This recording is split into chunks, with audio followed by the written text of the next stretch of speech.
maka malaikat maut turun ke sini. Makanya ketika sakaratul maut sudah datang, maka yang baca Quran hentikan. Kenapa? Oh, memang gitu ya. Jangan semakin kenceng. Ayo Pak, insya Allah Pak, gitu. Al-Baqarah Pak, Al-Baqarah Pak. Al-Kahfi, Al-Kahfi. Enggak lah. Yang baca Quran berhenti dulu. Kemudian digantikan dengan kita mentalkin. Antum agak ke sana dikit. Masya Allah ya. Orang yang meninggalnya kooperatif ini.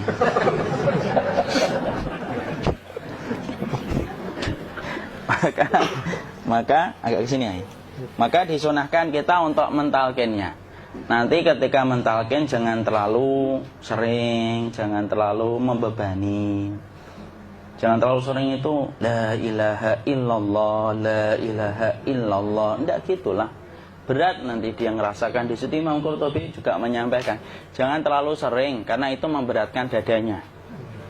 Jadi ketika mentalkin, saya sampaikan, boleh diganti atau enggak Ustadz? Enggak lah, talkin itu ibadah. Ibadah itu tauqifiyah. Tauqifiyah itu enggak usah diganti. Karena Rasulullah mengatakan, lakinu ala mautakum la ilaha illallah. Talkin orang yang meninggal di antara kalian dengan la ilaha illallah. Enggak usah diganti Allah Ustadz yang lebih singkat, lebih pendek. Enggak usah. Subhanallah Ustadz, enggak usah. Kenapa? Karena talqin sudah ditetapkan ucapannya oleh Nabi, begitulah kita mencontohnya. Jadi tidak usah diganti. Cara mentalqin, jadi kalau keadaan sudah tenang, tolong kalau sudah sakaratul maut jangan ditinggalkan. Karena sesungguhnya pertempuran setan itu pada detik-detik kematian semacam ini. Dan betul-betul berusaha untuk menjadikan dia murtad. Nanti makanya di situ di buku nanti dibahas kan, pertempuran setan itu sampai detik-detik orang mau mati itu sudah ayo kufur, murtad aja tuh, kamu sakit kan? Nah, itu kayak gitu. Makanya jangan ditinggal. Capek gitu kok nggak meninggal gitu ya. Udah gantian mas. Dan jangan kemudian meninggalkannya. Mangkat dulu gitu. Enggak lah, janganlah. Terus ditampingi terus. Kalau bisa ya sudahlah, berikan waktunya kita untuk sementara waktu itu betul-betul berkhidmah kepada orang yang kita cintai terakhir kalinya. Cara kita kemudian mentalkin adalah, yaitu adalah di sebelah kanannya la ilaha illallah. Biarkan dia mencerna dulu, tidak usah buru-buru kemudian kita langsung nimpali lagi. Dia mencerna dulu sembari kita doakan, peluk, ya Allah dimudahkan gitu.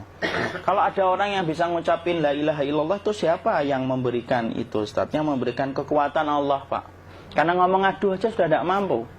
Makanya Allah berfirman dalam surat Ibrahim, yusabbitullahu alladhina amanu bil qawli tsabit fil hayatid dunya wa fil akhirah. Allah teguhkan perkataan orang yang beriman dalam kehidupan dunia dan akhirat. Dunia itu ya ketika menjelang kematiannya. Makanya dia bisa ngomong la ilaha illallah. Sebenarnya ngomong aduh aja udah gak mampu. Kalau bisa ngomong, dia pasti ngomong aduhnya dulu. Tapi Allah yang menggerakkan. Ngomong la ilaha illallah. Makanya akhiru kalamihi la ilaha illallah dakhalal jannah. Barang siapa akhir kalamnya itu adalah la ilaha illallah, pasti masuk surga. Makanya kita lagi la ilaha illallah. Dah. Cerna dulu. Enggak usah minta diburu-buru ya. Enggak usah gini. Ayo la ilaha illallah. Ayo.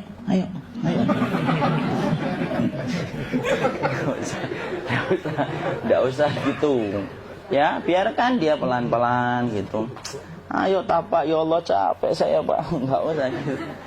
Ya ucapkan la ilaha illallah. Kemudian dia mencerna. Lalu kalau dia sudah mengatakan, untuk mengatakan la ilaha illallah. Nah, kalau sudah mengatakan la ilaha illallah, berarti sudah. Tidak usah ditalkin lagi, tidak usah. Belum meninggal juga Ustaz? Tidak apa-apa, biarin aja. Dia di situ aja. Kecuali dia ngomong lagi dan gak usah diajak ngomong alhamdulillah ya Pak, ya Allah gitu. Terus dia jawab alhamdulillah ya. Itu berarti ucapan terakhirnya alhamdulillah. Atau ketika habis ditalkin la ilaha illallah, dia ngelihat air. Nah itu berarti ucapan terakhirnya air.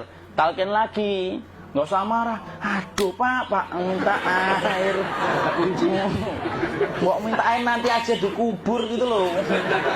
Jangan gitu. Biarin aja, jangan kemudian setelah la ilaha illallah La ilaha illallah. Terus, ayo tutup, awas ya ngomong lagi ya.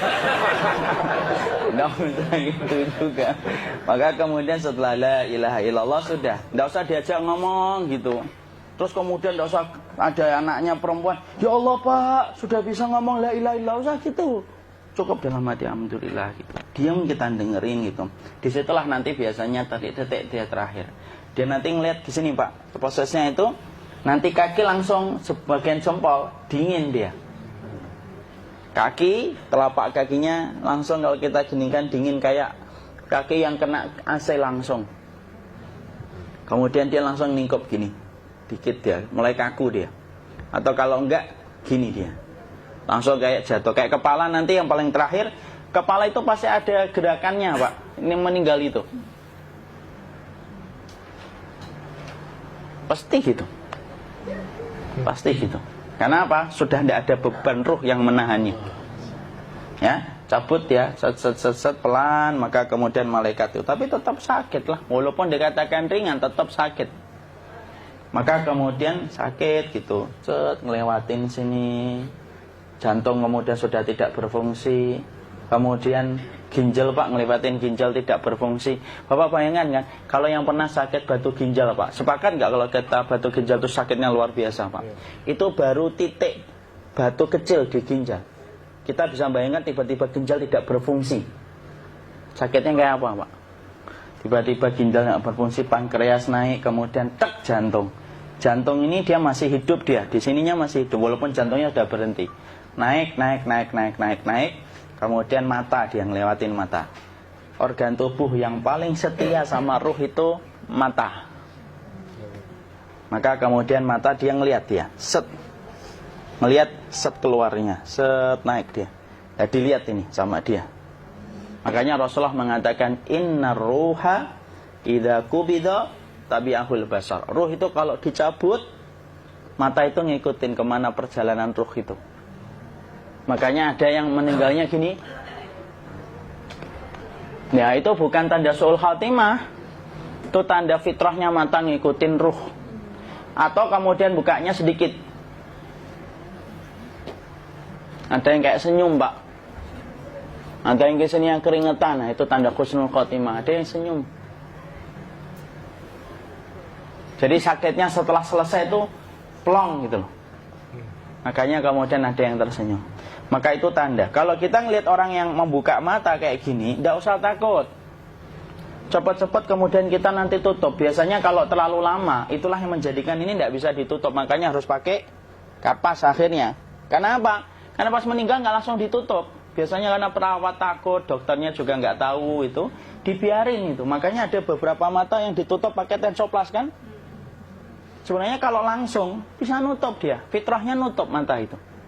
Jadi kemudian kita baca Allahumma firlahu warhamhu wa'afihi wa'fuanhu atau bismillah wassalatu wassalamu ala rasulillah, tutup.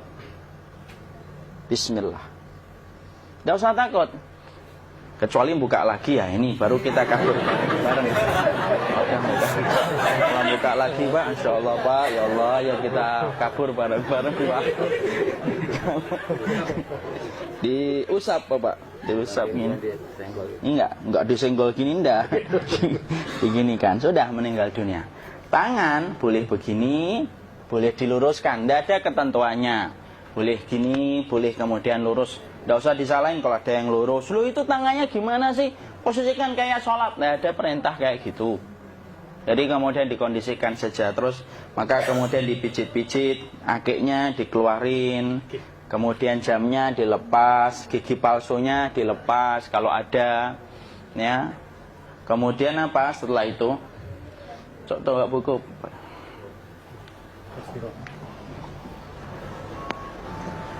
Kemudian kalau bisa awal-awal, kemudian taruh buku atau sesuatu yang agak berat di perutnya ketika baru meninggal dunia.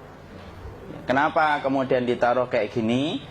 Bukan apa-apa, supaya membantu sisa-sisa pencernaan dia untuk keluar. Nanti Pak, biasanya kalau kita taruh agak yang berat gini, atau kemudian kita gini-gini kan, ini udah makan belum Maki? Udah makan belum makan kok udah gede ya?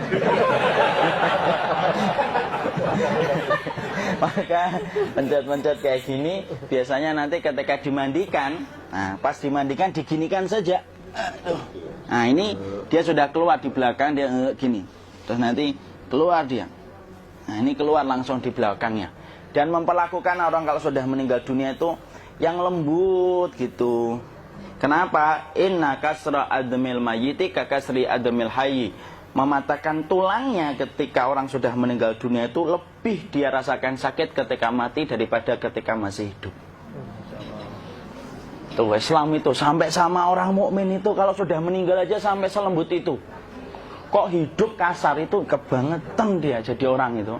Mau sampai orang mati itu kemudian disuruh yang lembut, kalau ada aib disuruh nutup, tidak boleh diceritain. Misalkan di belakangnya beliau ini ada tompel, gagah-gagah tompelnya gede gitu, tidak boleh cerita. Masya Allah loh, sampai segitunya sunnah itu ngajarin kita untuk nutup aib.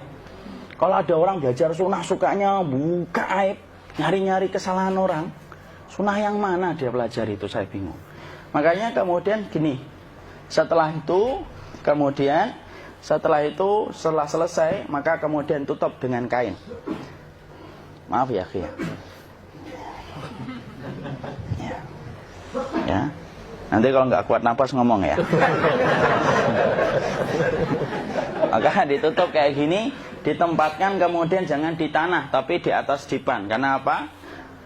Syekh Abu Malik Kamal Said Salim dalam Sahih Fikih Sunnah menyampaikan supaya tidak cepat busuk. Dia taruh di atas. Kemudian ditutup pakai kain apa saja, ya, sembari nanti kita mempersiapkan tempat mandinya, tempat kafannya dan yang lain sebagainya.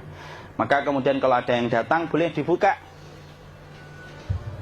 Kemudian kita mencium ininya apa? Kemudian keningnya. Kemudian kita berdoa, nutup lagi kayak Rasulullah ditutup. Kemudian yang datang terakhir itu salah satunya Abu Bakar. Dibuka kemudian beliau, ya Allah ya Rasulullah, engkau adalah orang yang percaya hidup dan matimu, dan tidak mungkin Allah itu mematikan engkau 2 kali ya Rasulullah. Maka kemudian ditutup kembali. Saat itu para sahabat dalam keadaan mendung semuanya. Maka disitulah kita lakukan kayak gini, ditutup gini Ustaz ya. Kasihan tidak bisa nafas, insya Allah tidak butuh nafas lagi. Jadi kemudian kita semacam ini kita persiapkan apa yang bisa kita lakukan. Nah itulah proses kematian dari sakit sakaratul maut sampai kematian.